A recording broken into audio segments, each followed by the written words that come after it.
The saints of Maharashtra. यहाँ पर महाराष्ट्र में 13th सेंचुरी और 17th सेंचुरी के बीच में काफ़ी बड़ा नंबर देखने के लिए मिला सेंट पोएट्स का। और ये लोगों को सिंपल मराठी भाषा में अपने सॉन्ग्स सुनाया करते थे और उन्हें इंस्पायर किया करते थे। इन्हीं में से कुछ इम्पॉर्टेंट हैं ज्ञानेश्वर। आप ये जानेश्वर नहीं है, ये ज्ञानेश्वर है। नामदेव, एकनाथ और तुकाराम। इन्हीं के साथ साथ कुछ विमेंस जैसे सक्कूबाई और फैमिली ऑफ चोखमेल। ये सारे वो लोग हैं जो इस इंस्पिरेशन को सारी महाराष्ट्र में फैला रहे थे। ये सारे लोग बिलोंग करते थे अनटचेबल से। अनटचेबल मतलब जो लोअर कास्ट के लोग होते हैं, जिन्हें ये अपर कास्ट के लोग ऐसा ट्रीट करते हैं कि अरे नहीं, इनसे दूर रहना है, इन्हें टच नहीं करना है। ये सारे के सारे वही लोग थे जो इतना सारा ज्ञान पूरे महाराष्ट्र में फैला रहे थे। दिस रीजनल ट्रेडिशन ऑफ भक्ति focus on Vitthal temple in Pandharpur. ये जो भक्ति की ट्रेडिशन थी, ये दो बातों पर बेस्ड थी, फोकस्ड थी। क्या थी?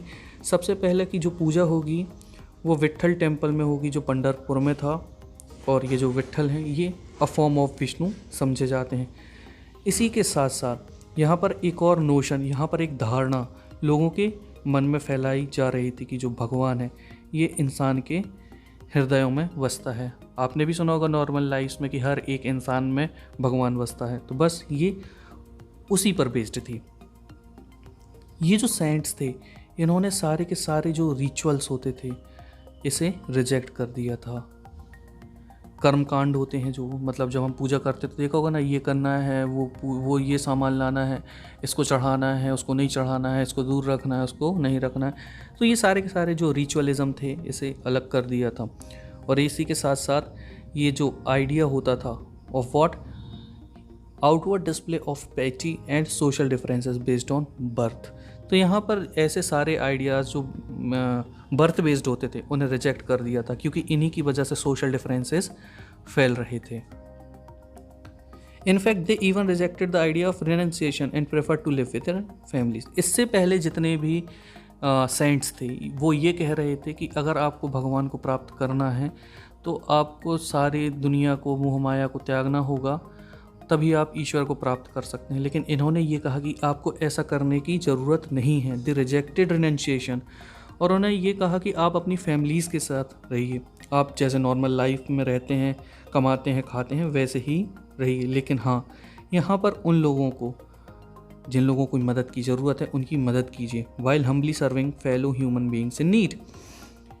तो ये जो नया आइडिया इमर्ज हो रहा था ये एक ह्यूमनिस्ट आइडिया था। यहाँ पर बस इस पर फोकस था कि जो दूसरे लोग हैं उनके साथ उनका जो पेन है उसे शेयर किया जाए। इवन यहाँ पर एक जो गुजराती सेंट थे नरसिंह मेहता, उन्होंने ये कह दिया था कि वैष्णव वही हैं जो दूसरों का दर्द समझते हैं। Questioning the social order. This is an abhang of संत तुकाराम। अभंग, अभंग का मतलब होता है एक मराठी भक्ति गीत। यहाँ पर मैं आपको इसका ट्रांसलेशन समझाने वाला हूँ कि आखिर ये कहना क्या चाहते थे। ही हु आइडेंटिफाइज, जो दीन दुखियों पीड़ितों को अपना समझता है वही संत है, क्योंकि ईश्वर उसके साथ है। ही होल्ड्स एवरी फॉरसेकन मैन, वह हर एक व्यक्ति को अपने दिल से लगाए रखता है।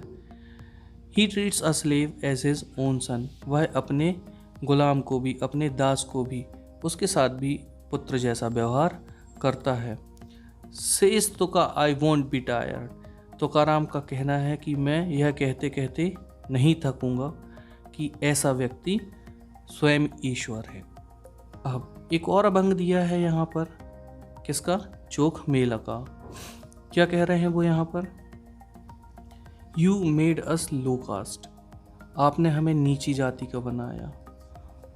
Y don't you face that fact great lord, मेरे प्रभु तुम इस स्थिति को स्वीकार करके देखो। और life left over food to eat, हमें जीवन भर झूठा खाना खाना पड़ता है। You should be ashamed of this, और मेरे प्रभु इसलिए तुम्हें शर्म आनी चाहिए। तुम तो हमारे घर में खा चुके हो और तुम इससे इनकार कैसे कर सकते हो। चोखा, चोखा का मतलब होता है बेटा। चोखा का बेटा कर्मा मेला पूछता है, तुमने मुझे ये ज़िंदगी क्यों दी, why did you give me life. तो यहाँ से आप समझ सकते हैं कि उस वक्त कैसे अनइक्वालिटी चल रही थी, रेसिज्म चल रहा था, लोगों को काफ़ी बेइज्जत किया जाता था अगर वो नीचे कास्ट के होते थे, उन्हें बहुत बुरी तरीके से ट्रीटमेंट मिलता था। और इसी सब के खिलाफ ये एक मूवमेंट चला था।